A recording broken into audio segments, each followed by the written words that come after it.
믿을 수 없는 일이 벌어졌습니다. 전 세계 학부모들이 충격에 빠졌습니다. 미국, 영국, 프랑스, 누구도 예상하지 못했던 작은 나라에 미국만 최고라고 외치며 반항만 가득했던 한 학생이 대한민국? 이 작은 나라가 교육의 중심이 되고 있다고 웃기고 있네 라며 콧방귀를 뀌었다가 한국의 품에서 눈물을 흘리게 된 이유가 있다고 합니다. 그 극적인 이야기 함께 알아보러 가실까요? 잠깐 영상 시작 전에 구독과 좋아요 눌러주셨나요? 구독과 좋아요는 영상 제작에 큰 도움이 됩니다. 지금 바로 시작하겠습니다. 안녕하세요. 저는 올리비아 해리스입니다. 17살 미국 교육부 장관 리차드 해리스의 외동딸이죠. 워싱턴 DC에서 태어나 자랐고 현재는 명문 사립고등학교 3학년 학생입니다. 제 성적은 항상 상위권이었고 하버드나 예일 같은 아이비리그 대학은 이미 제 미래의 일부로 그려져 있었어요. 겉으로 보기엔 누구나 부러워할 만한 인생이지만 사실 저는 그렇게 느끼지 못했습니다. 올리비아, 이번 시험 준비는 어떻게 돼가고 있지? 식탁에 앉자마자 아버지가 물으셨어요.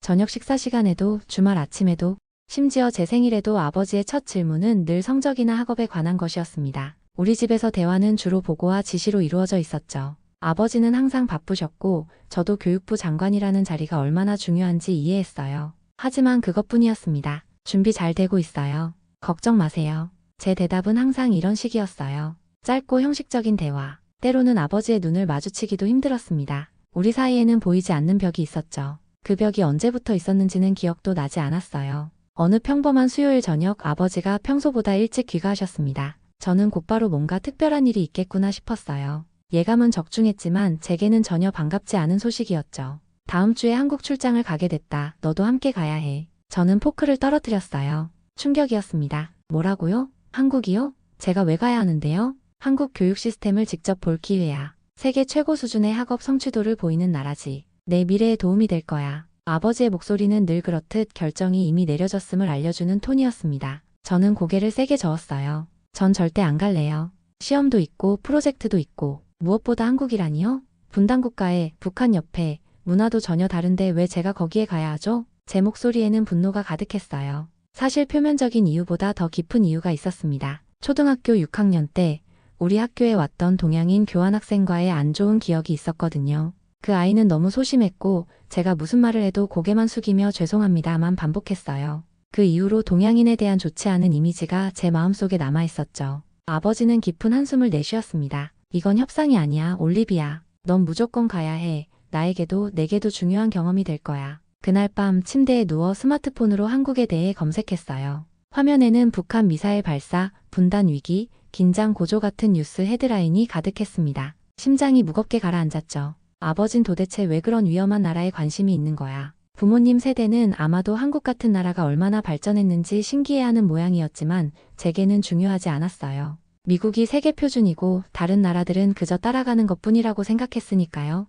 특히 교육에 있어서는 더욱 그랬습니다. 여권을 챙기며 가장 친한 친구 클레어에게 문자를 보냈어요. 다음 주에 한국 가야 함. 진짜 최악. 아버지가 강제로 데려감. 클레어의 답장은 더 짜증나게 했어요.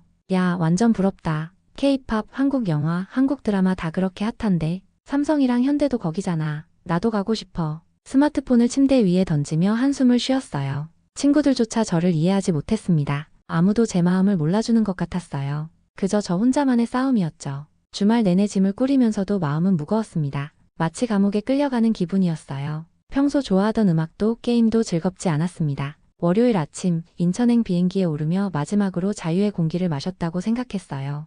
14시간의 긴 비행이 시작되었습니다. 인천국제공항에 도착했을 때 제 눈에 들어온 것은 예상과 다른 광경이었어요. 정적과 질서가 느껴지는 공간, 미국 공항에서 늘 경험하던 북적거림과 혼란은 전혀 없었습니다. 바닥은 거울처럼 반짝이고 자동화된 입국 시스템은 놀라울 정도로 빨랐어요. 여기 와이파이 진짜 빠르네요. 불만 가득한 제 목소리에도 놀라움이 묻어났습니다. 공항 직원들이 유창한 영어로 안내하는 모습에 당황했어요. 심지어 로봇이 길을 안내해주기까지 했죠. 이건 제가 상상했던 한국의 모습이 아니었습니다. 머릿속에서 혼란이 일었어요. 공항부터 미국보다 나은데?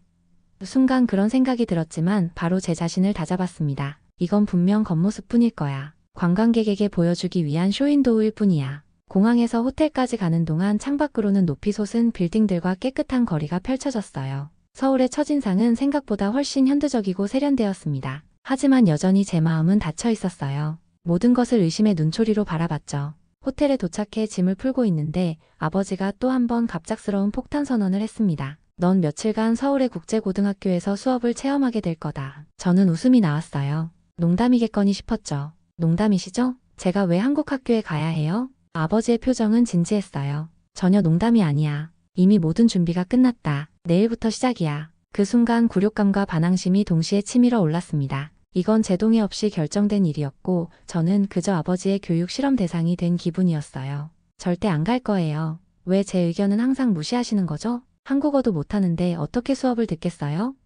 목소리가 떨렸습니다. 감정이 폭발한 거죠. 통역이 있을 거야. 그리고 그곳은 국제학교라 대부분의 수업이 영어로 진행돼. 사흘만 다녀보렴. 그게 그렇게 어려운 일이니? 아버지의 냉정한 목소리에 더 이상 반박할 수 없었어요. 결국 저는 항복했습니다. 제 방으로 돌아와 침대에 몸을 던졌어요. 창밖으로 보이는 서울의 야경은 아름다웠지만 그 어떤 것도 제 마음을 위로해주지 못했습니다. 그날 밤 처음으로 한국 고등학교 교복을 입어봤어요. 거울 앞에 선 제 모습은 마치 영화 속 인물 같았습니다. 딱 맞는 감색 재킷, 흰 셔츠와 넥타이, 그리고 정장 바지. 미국에서 저는 항상 후드티와 청바지만 입고 다녔는데 이건 완전히 다른 느낌이었죠. 이런 걸 매일 입는다고? 숨이 막힐 것 같은데. 거울 속 낯선 제 모습을 보며 중얼거렸어요.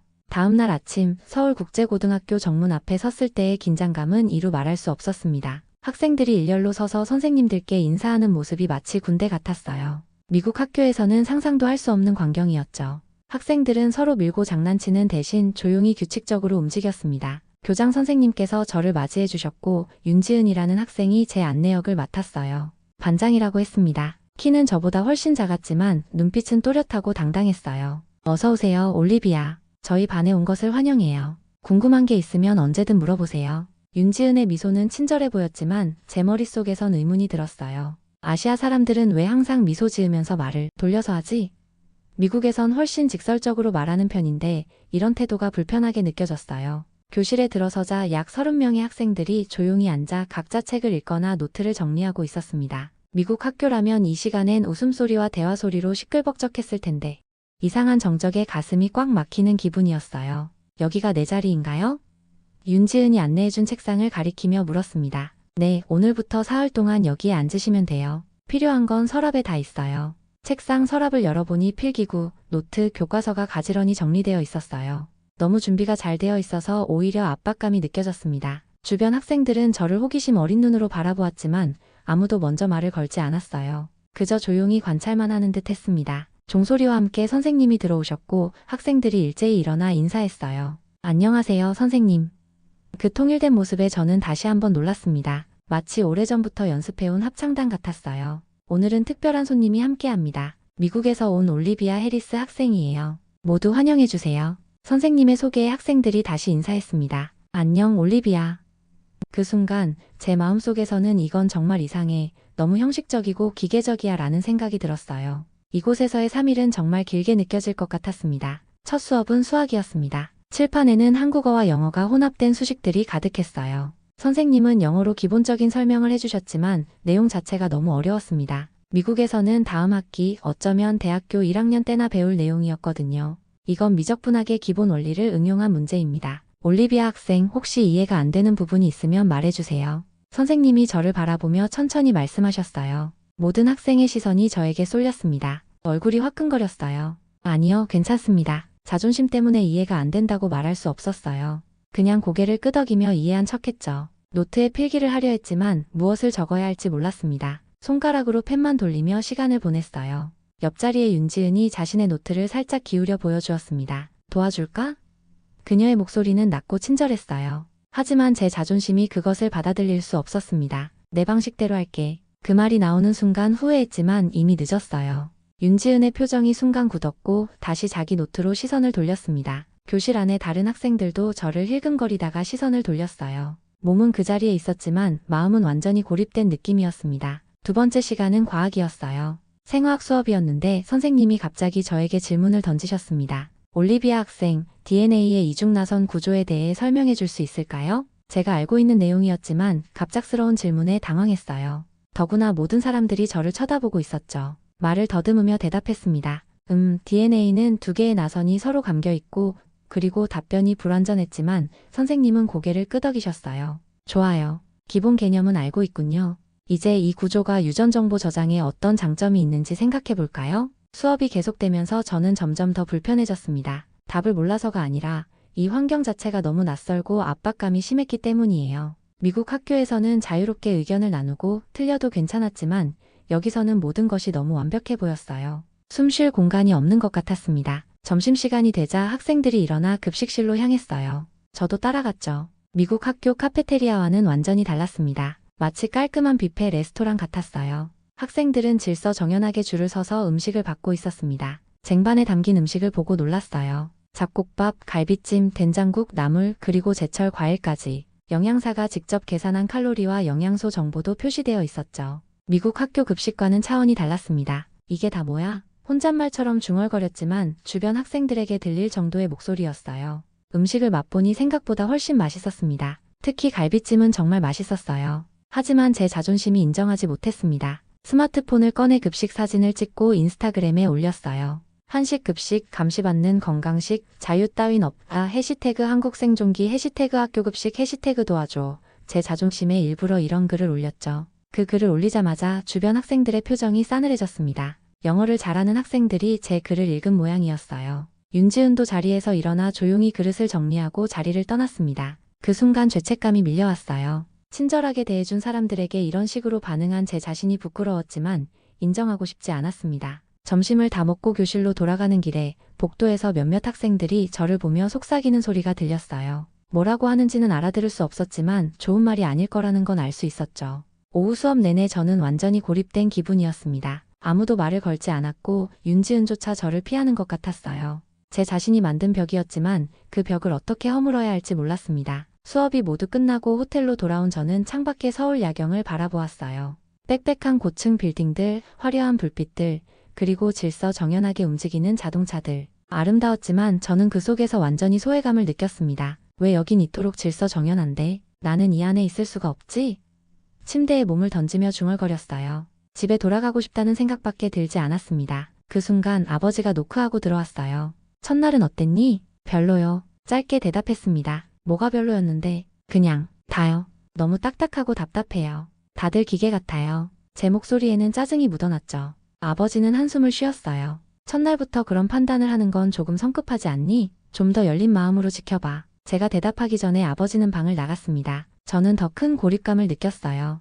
이곳에서 저를 이해해주는 사람은 아무도 없는 것 같았습니다. 이튿날 학교로 향하는 발걸음은 무거웠습니다. 첫날의 불편함이 여전히 마음속에 남아있었거든요. 하지만 오늘의 수업 스케줄을 보고 놀랐습니다. AI 프로그래밍 실습이라는 과목이 있었어요. 미국 학교에서도 흔치 않은 과목이었죠. 그래도 컴퓨터와 코딩은 제가 좋아하고 자신 있는 분야였습니다. 컴퓨터실에 들어서자 최신식 장비들이 즐비하게 늘어서 있었어요. 각 학생마다 고사양 컴퓨터가 배정되어 있었고 VR 기기와 인공지능 학습용 보드도 보였습니다. 와, 감탄사가 절로 나왔어요. 담당 선생님이 오늘의 과제를 설명했습니다. 오늘은 AI 챗봇을 코딩해 보겠습니다. 각자 특정 분야에 특화된 챗봇을 만들면 됩니다. 올리비아 학생은 윤지은 학생과 팀을 이루어 진행하세요. 윤지은이 옆자리에 앉았지만 어제의 일 때문인지 말을 걸지 않았어요. 어색한 침묵 속에서 각자 코딩을 시작했습니다. 한참을 그렇게 있다가 제가 작성한 코드에서 오류가 발생했어요. 어떻게 해도 해결이 안 됐죠. 저도 모르게 윤지은에게 도움을 청했습니다. 이 부분을 어떻게 해야 할지 모르겠어. 자꾸 오류가 나. 예상과 달리 윤지은은 즉시 도와주었어요. 이건 음성 기반 NLP야. 여기선 파이썬으로 짜. 이렇게 하면 돼. 그녀가 제 코드를 살펴보더니 몇 줄을 수정했습니다. 오류가 사라졌고 프로그램이 완벽하게 작동했어요. 윤지은의 코딩 실력은 놀라웠습니다. 저보다 훨씬 앞서 있었죠. 순간 열등감과 경외감이 동시에 몰려왔어요. 코딩은 제가 가장 자신 있는 분야였는데 이 한국 소녀가 저보다 뛰어났으니까요. 너희는 학교에서 이런 걸 배우는 거야? 놀라움을 감추지 못했어요. 1학년 때부터 AI는 기본이고 졸업하기 전에 자기만의 프로젝트를 하나씩 만들어야 해. 작년에 우리 선배들은 자율주행 모델을 개발해서 국제대회에서 우승했어. 저는 입을 다물지 못했습니다. 미국에서는 일부 특수학교나 컴퓨터 과학을 선택한 학생들만 이런 걸 배웠거든요. 그것도 이렇게 심도 있게 다루진 않았어요. 이런 수준의 교육이 모든 학생에게 제공된다니 놀라울 따름이었습니다. 그럼 너희들은 다 이런 코딩을 할 수 있어? 여전히 의심이 가득한 목소리였어요. 윤지은은 미소를 지었습니다. 모두가 똑같은 수준은 아니지만 기본은 다 할 수 있어. 우리는 미래를 준비하는 거니까. 그녀의 말에 깊은 인상을 받았어요. 하지만 아직 완전히 마음을 열지는 못했습니다. 수업이 끝날 때까지 윤지은의 도움으로 챗봇을 완성했고 생각보다 좋은 결과물이 나왔어요. 선생님께서도 칭찬해 주셨죠. 점심시간 줄을 서 있는데 한 남학생이 말을 걸어왔습니다. 조금 수줍어 보였지만 용기를 내어 영어로 말을 걸었어요. 많이 먹어. 낯선 곳이면 힘들지? 영어는 서툴렀지만 진심이 느껴졌어요. 고마워. 어색하게 대답했습니다. 급식을 받는데 배식을 담당하시는 아주머니가 저를 보며 환하게 웃으셨어요. 외국 학생은 특별히 하나 더 하시며 떡갈비를 한 조각 더 올려주셨습니다. 그 순간 가슴속에서 뭔가가 울컥했어요. 어제 그런 무례한 행동을 했는데도 이렇게 친절하게 대해주다니요. 죄책감과 함께 따뜻함이 밀려왔습니다. 내가 뭘 했다고? 왜 이렇게 친절하지? 혼잣말처럼 중얼거렸어요. 옆에 앉은 남학생이 말했습니다. 우리는 손님을 중요하게 생각해. 특히 멀리서 온 사람이면 더더욱. 그의 말에 더 깊은 감동을 받았어요. 언어는 달라도 그들의 따뜻함은 확실히 전해졌습니다. 처음으로 한국에 대한 제 선입견이 흔들리기 시작했어요. 식사를 마치고 나가는 길에 윤지은과 마주쳤습니다. 어제는 미안해. 말이 튀어나왔어요. 좀 무례했던 것 같아. 윤지은은 잠시 놀란 표정을 지었다가 미소를 지었습니다. 괜찮아. 다른 나라에 오면 누구나 적응하기 어려우니까. 그렇게 우리 사이의 어색함이 조금씩 녹아내리기 시작했어요. 셋째 날 저는 학교 안을 제대로 둘러보게 되었습니다. 교장 선생님께서 직접 안내해 주셨어요. 올리비아 학생, 오늘은 우리 학교의 인프라와 학생들의 성과를 좀 더 자세히 소개해 드리고 싶습니다. 복도를 따라 걸으며 각 교실을 둘러보았어요. 모든 교실에는 전자칠판, 태블릿 연동 시스템, 그리고 실시간으로 과제를 제출하고 피드백을 받을 수 있는 클라우드 플랫폼이 구축되어 있었습니다. 미국의 최고급 사립학교보다도 더 앞선 기술이었어요. 모든 학생들은 자신의 학습 데이터를 실시간으로 확인할 수 있습니다. AI 기반 시스템이 개인별 학습 패턴을 분석해 맞춤형 학습 자료를 제공하죠. 교장 선생님의 설명을 들으며 놀라움을 감출 수 없었어요. 이런 수준의 교육 인프라가 일반 고등학교에 구축되어 있다니 믿기지 않았습니다. 이 모든 시스템을 어떻게 유지하세요? 비용이 엄청날 것 같은데요.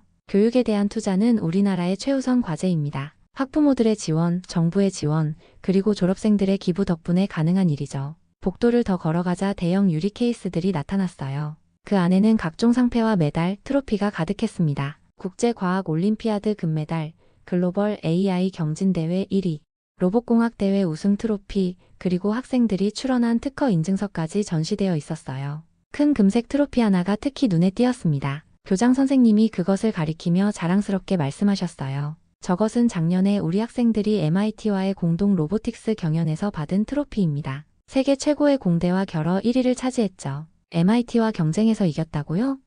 제 입에서 믿기지 않는다는 말이 튀어나왔어요. 네, 우리 학생들은 글로벌 무대에서도 충분히 경쟁력이 있답니다. 어떤 면에서는 더 창의적이기도 해요. 우리는 제한된 자원으로 최대의 효과를 내는 방법을 항상 고민하니까요. 교장 선생님의 설명을 들으며 제 안에서 뭔가가 변하기 시작하는 걸 느꼈어요. 처음 이곳에 왔을 때 가졌던 편견이 하나둘씩 깨지고 있었습니다. 다음 시간은 영어 문학 수업이었어요. 미국 학생인 저도 관심 있게 들을 수 있겠다고 생각했지만 예상치 못한 또 다른 충격이 기다리고 있었습니다. 오늘은 셰익스피어의 햄릿에 대해 이야기해보겠습니다. 먼저 정혜원 학생이 준비한 독백으로 시작할게요. 라며 선생님께서는 말씀하셨어요. 한 여학생이 앞으로 나왔습니다. 그녀는 잠시 호흡을 가다듬더니 햄릿의 가장 유명한 독백, 투비, 오나트 투비를 암송하기 시작했어요. 저는 그 독백을 미국 영어 수업에서 여러 번 읽었지만 이 학생의 발음과 억양은 거의 완벽했습니다. 감정 표현도 훌륭했고 어떤 대사에 어떤 강세를 둬야 하는지도 정확히 알고 있었어요. 더 놀라운 건 독백이 끝난 후였습니다. 그녀는 이어서 셰익스피어 시대의 영어와 현대 영어의 차이점을 분석하며 발표를 이어갔어요. 엘리자베스 시대 영어의 특징, 고어체 표현의 의미, 그리고 문화적 맥락까지 설명했습니다. 제가 들어본 어떤 영문학 발표보다도 깊이 있고 체계적이었어요. 옆자리에 앉은 학생이 저에게 작게 속삭였습니다. 혜원이는 우리 반에서 영어를 제일 잘해. 네이티브보다도 더 잘한다고 다들 그러지. 순간 부끄러움이 밀려왔어요. 미국인인 제가 자랑스러워하는 셰익스피어를 한국 학생이 이토록 깊게 이해하고 있다니요. 발표가 끝나자 저도 모르게 큰 박수를 쳤습니다. 처음으로 이곳 학생들의 능력을 진심으로 인정하게 된 순간이었죠. 수업이 끝난 후 쉬는 시간에 저는 용기를 내 윤지은에게 다가갔습니다. 궁금한 게 너무 많았거든요. 질문 하나 해도 돼? 너희는 왜 이렇게 열심히 공부해? 미국에서는 이 정도로 공부하는 학생들은 거의 없어. 윤지은은 잠시 생각하더니 진지하게 대답했어요. 여러 이유가 있어. 개인적인 성공을 위해서이기도 하지만 그보다는 우리 가족과 사회에 기여하기 위해서야. 우리나라는 자원이 별로 없거든. 천연자원 대신 사람이 자원이라고 생각해. 그래서 교육이 그만큼 중요한 거지. 그녀의 말에 깊은 인상을 받았어요. 미국에서는 주로 개인의 성취와 행복을 위해 공부하는데 이 아이들은 더 큰 그림, 더 넓은 시야를 가지고 있었습니다. 그리고 윤지은이 계속 말했어요. 우리에겐 한이라는 정서가 있어. 어려움을 겪고 그것을 극복하려는 의지. 우리 할머니, 할아버지 세대는 전쟁과 가난을 겪었어. 그분들이 우리에게 더 나은 삶을 주기 위해 모든 것을 희생하셨고 우리도 그 정신을 이어받은 거지. 윤지은의 말에 가슴이 뭉클해졌습니다. 이제야 제가 왜 이곳 학생들에게서 그토록 강한 의지와 결연함을 느꼈는지 이해할 수 있었어요. 넷째 날 교실에 들어서자 학생들의 분위기가 달라져 있었어요. 더 이상 저를 이방인처럼 대하지 않았고 몇몇은 미소를 지으며 인사했습니다. 윤지은이 제게 다가와 오늘의 계획을 설명해 주었어요. 오늘은 특별한 프로젝트를 시작한대. AI 기술을 활용한 환경 문제 해결 방안이라는 주제로 2인 1조 팀 프로젝트야. 우리가 한 팀이 될 거래. 선생님이 들어오셔서 프로젝트에 대해 자세히 설명해 주셨습니다. 이틀 동안 진행되며 최종 결과물은 전교생 앞에서 발표하게 된다고 했어요. 부담감이 밀려왔지만 동시에 흥미로운 도전이라고 느꼈습니다. 윤지은과 저는 빈 교실을 찾아 아이디어 회의를 시작했어요. 처음에는 어색했지만 대화가 진행될수록 자연스러워졌습니다. 윤지은은 환경 문제에 대한 놀라운 지식을 가지고 있었고 저는 프로그래밍과 시스템 설계에 강점이 있었어요. 우리의 능력이 완벽하게 맞아떨어졌습니다. 해양 플라스틱 문제가 심각하잖아. 이걸 어떻게 AI로 해결할 수 있을까? 윤지은이 물었어요. 잠시 생각한 후 제안했습니다. 플라스틱 쓰레기를 식별하고 자동으로 분류하는 AI 시스템을 만들면 어때? 카메라와 센서를 이용해서 말이야. 윤지은의 눈이 반짝였어요. 좋은 생각이야. 거기에 블록체인 기술을 더해서 재활용 과정을 투명하게 추적하면 더 좋을 것 같아. 소비자가 자기가 버린 쓰레기가 어떻게 재활용되는지 확인할 수 있게 말이야. 와, 그건 생각도 못했네. 정말 좋은 아이디어야. 진심으로 감탄했어요. 우리는 도서관으로 가서 자료를 더 찾고 시스템 구조도를 그리기 시작했습니다. 점심시간이 지나고 방과 후까지 작업을 계속했어요. 저녁에는 호텔과 윤지은의 집을 오가며 화상통화로 프로젝트를 이어갔습니다. 이 부분은 어떻게 코딩하면 좋을까?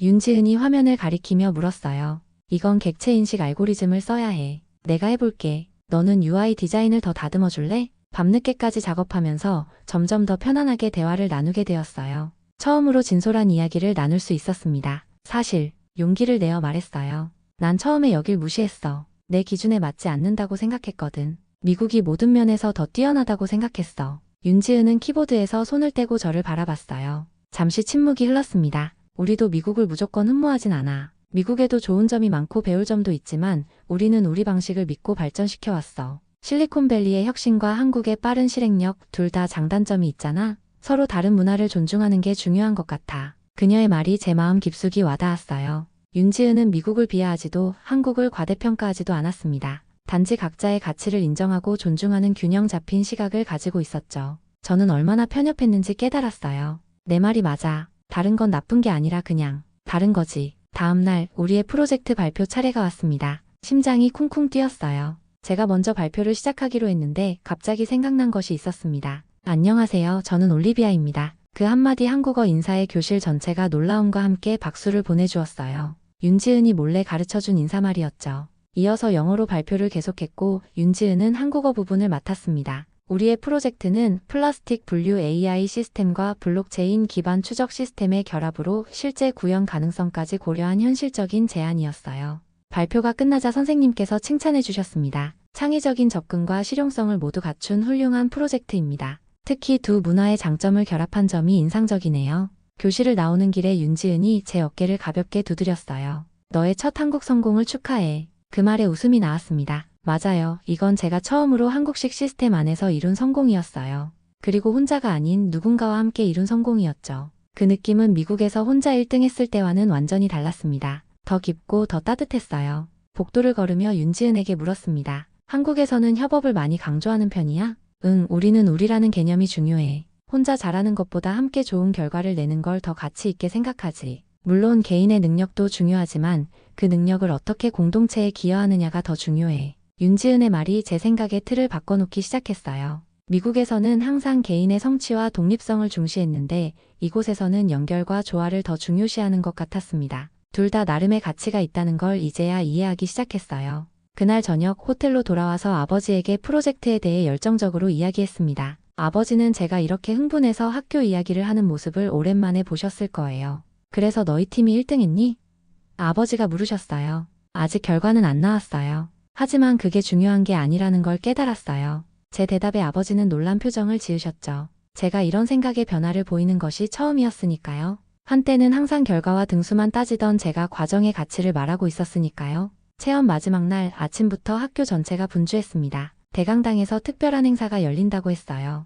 교장 선생님께서 저에게 직접 찾아오셔서 말씀하셨습니다. 올리비아 학생, 오늘 행사에서 그동안의 체험에 대한 소감을 전교생 앞에서 발표해주면 어떨까요? 심장이 쿵 내려앉는 기분이었어요. 수백 명의 학생들 앞에서 발표라니. 하지만 이상하게도 거절할 마음이 들지 않았습니다. 오히려 이 며칠간 제가 느끼고 배운 것들을 나누고 싶다는 생각이 들었어요. 네, 기꺼이 하겠습니다. 제 대답에 교장 선생님께서 미소 지으셨어요. 발표 시간 전까지 저는 윤지은과 함께 준비했습니다. 무엇을 말할지 어떻게 표현할지 고민했어요. 너무 형식적인 연설보다는 진심으로 느낀 점을 이야기하는 게 좋을 것 같아. 윤지은이 조언해줬죠. 오후 대강당에 전교생이 모였습니다. 무대 위에 서니 수백 쌍의 눈이 저를 바라보고 있었어요. 평소 같았으면 굉장히 긴장했을 텐데 이상하게도 마음이 차분했습니다. 깊게 숨을 들이쉬고 말하기 시작했어요. 안녕하세요. 다시 한국어로 인사했고 학생들은 따뜻한 박수로 화답해 주었습니다. 일주일 전 저는 이곳에 오기 싫었어요. 솔직하게 말했습니다. 솔직히 말하면 한국에 대한 편견이 있었습니다. 아시아의 교육 시스템은 기계적이고 창의성이 부족할 거라고 생각했죠. 미국이 모든 면에서 더 앞서 있다고 믿었어요. 학생들의 표정이 진지해졌어요. 다행히 비난하는 시선은 없었습니다. 하지만 제가 본 것은 완전히 달랐습니다. 미국에선 내가 늘 이기는 법만 배웠지만 여기선 같이 가는 법을 배웠어요. 개인의 성취도 중요하지만 그것이 공동체에 어떻게 기여하는지가 더 중요하다는 것을 깨달았습니다. 말을 이어갔어요. 존중, 배려, 그리고 깊이 있는 교육. 이 나라는 미래를 학생들에게 미리 보여주고 있더군요. 기술적으로도 인문학적으로도 놀라운 수준이었습니다. 그리고 무엇보다 사람들의 따뜻함이 저를 감동시켰어요. 잠시 목이 메었습니다. 솔직한 감정이 올라오는 걸 느꼈어요. 윤지은과 여러분 덕분에 저는 많은 것을 배웠습니다. 단순히 지식이 아니라 인간으로서의 가치를 말이죠. 우리는 서로 다른 문화를 가졌지만 그것은 우월함의 문제가 아니라 다양성의 문제라는 것을 깨달았습니다. 미국과 한국 서로에게 배울 점이 많습니다. 이번 경험은 제 인생에서 잊지 못할 소중한 추억이 될 것 같아요. 정말 감사합니다. 발표가 끝나자 뜨거운 박수가 터져 나왔어요. 몇몇 선생님들은 눈시울을 붉히셨고 윤지은은 무대 아래에서 두 엄지손가락을 들어 보였습니다. 그 순간 저는 제가 진정으로 변화했다는 것을 느꼈어요. 미국으로 돌아가더라도 이곳에서의 경험은 제 안에 남을 것이라고 확신했습니다. 프로그램의 마지막으로 교장 선생님께서 저에게 특별 수료증을 수여해 주셨어요. 올리비아 해리스 서울국제고등학교 명예학생이라고 적힌 증서였습니다. 가슴이 벅차올랐어요. 행사가 끝나고 윤지은과 다른 친구들이 저에게 작별 인사를 해주었습니다. 짧은 시간이었지만 깊은 유대감이 형성되었어요. 주소와 연락처를 교환하고 다시 만날 것을 약속했습니다. 호텔로 돌아와 아버지를 만났어요. 일주일 만에 처음으로 진정한 대화를 나누고 싶었습니다. 저녁 식사를 하면서 용기를 내어 말했어요. 아버지, 전 다시 한국에 오고 싶습니다. 이젠 제 선택이에요. 여기서 더 배우고 싶어요. 아버지는 놀란 표정이었어요.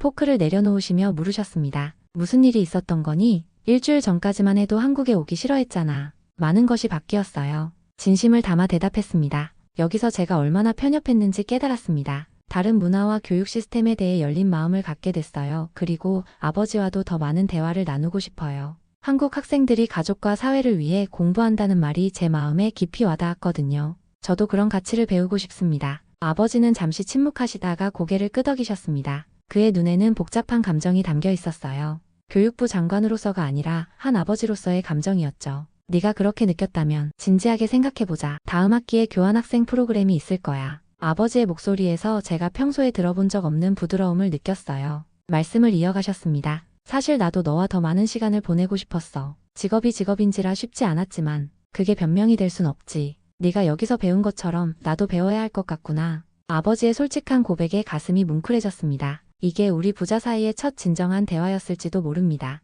그날 밤 제 방에 들어가기 전 아버지의 책상을 지나쳤는데 거기에는 유학 지원 서류 목록이라고 적힌 종이가 놓여 있었어요. 가슴이 벅차올랐습니다. 아버지가 제 말을 진지하게 들어주셨다는 증거였으니까요. 처음으로 아버지와 제가 진정으로 소통하기 시작했다고 느꼈습니다. 미국으로 돌아온 지 한 달 저는 완전히 다른 사람이 되어 있었습니다. 친구들은 제가 달라졌다고 입을 모았어요. 더 차분해졌고 다른 사람의 의견을 더 존중하게 되었으며 듣는 태도도 달라졌다고 했죠. 학교에서도 변화가 있었습니다. 예전에는 경쟁에만 집중했다면 이제는 다른 학생들을 돕는데도 시간을 쓰기 시작했어요. 수업 시간에 선생님께서 질문하셨습니다. 올리비아, 내가 동아시아 교육에 대해 직접 경험해 보았다고 들었는데 미국 교육과 비교해서 어떤 점이 달랐니? 전에는 이런 질문에 미국이 더 자유롭고 창의적이죠라고 단순하게 대답했을 텐데 이제는 다른 시각을 갖게 되었어요. 두 시스템 모두 장단점이 있습니다. 한국은 깊이 있는 기초 교육과 공동체 의식을 중요시하고 미국은 개인의 창의성과 자율성을 강조해요. 이상적인 교육은 두 가지 모두를 균형 있게 통합하는 것 아닐까요? 선생님은 놀란 표정을 지으셨고 열띤 토론이 이어졌습니다. 제가 한국에서 보고 느낀 점들을 나누자 친구들도 새로운 관점에 흥미를 보였어요. 점심시간 클레어가 물었습니다. 넌 정말 한국에 다시 가고 싶은 거야? 응, 내년에 교환학생으로 갈 예정이야. 이미 지원서를 냈어. 와, 대단하다. 근데 네가 그러고 보니 요즘 한국어 공부하는 것 같던데. 고개를 끄덕였어요. 응, 매일 조금씩 배우고 있어. 쉽진 않지만 재미있어. 친구들 앞에서 한국에 대한 이야기를 나눌 때면 저도 모르게 목소리가 높아졌습니다. 그들의 교육 시스템, 기술력, 그리고 무엇보다 사람들의 따뜻함에 대해 열정적으로 이야기했어요. 편견으로 가득 찼던 제가 이제는 문화대사가 된 기분이었습니다. 너 정말 한국 바이러스에 감염됐구나. 클레어가 농담을 던졌어요. 그런 셈이지. 가장 좋은 종류의 바이러스야. 웃으며 대답했습니다. 그날 저녁 집에서 아버지와 함께 저녁 식사를 했어요. 예전과 달리 이제 우리는 매주 금요일마다 함께 저녁을 먹는 시간을 갖기로 했습니다. 이번 주의 주제는 글로벌 교육의 미래였어요. 내년에 한국으로 교환학생 가는 계획은 어떻게 돼가고 있니? 아버지가 물으셨어요. 잘 되고 있어요. 윤지은이 학교 생활에 대해 많이 알려줬어요. 그리고 한국어도 매일 조금씩 배우고 있습니다. 아버지는 미소를 지으셨어요. 네가 이렇게 열정적인 모습을 보니 기쁘구나. 한국에서의 경험이 내게 정말 중요한 전환점이 된 것 같아. 네, 정말 그래요. 아버지 덕분이죠. 억지로라도 저를 데려가 주셨으니까요. 우리는 서로를 바라보며 웃었습니다. 예전에는 상상도 못했던 따뜻한 순간이었어요. 저녁 식사 후 제 방으로 돌아와 컴퓨터 앞에 앉았습니다. 윤지은에게 이메일을 쓰기 시작했어요. 한글 키보드를 설치했고 하루에 몇 시간씩 한국어 공부를 하고 있었거든요. 아직은 서툴지만 꾸준히 배우고 있었죠. 지은아, 안녕? 나는 잘 지내고 있어. 한국어 공부는 어렵지만 재미있어. 내가 진짜 배운 건 수학 공식이 아니라 세상을 대하는 태도야. 이젠 나도 누군가의 편견을 바꾸는 사람이 되고 싶어. 다음에 만나면 더 많은 이야기를 나눌 수 있으면 좋겠다. 메일을 보내고 창밖을 바라보았습니다. 워싱턴 DC의 밤하늘은 서울과 달랐지만 같은 별이 빛나고 있었어요.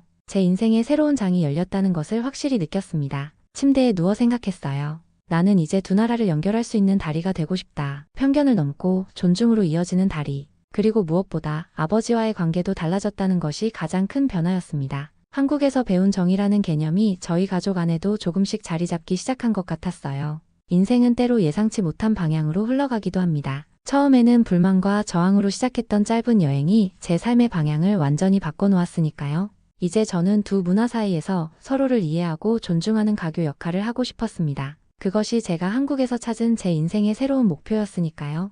오늘은 한국에 대한 편견이 가득했던 미국 명문고학생이 이제는 한국과 미국의 가교 역할을 하고 싶다고 하는데요. 오늘 영상 재미있고 좀 감동적이었나요? 그렇다면 구독 한번 딱 눌러주시면 다음 감동도 놓치지 않을 수 있어요. 우리 또 만나요.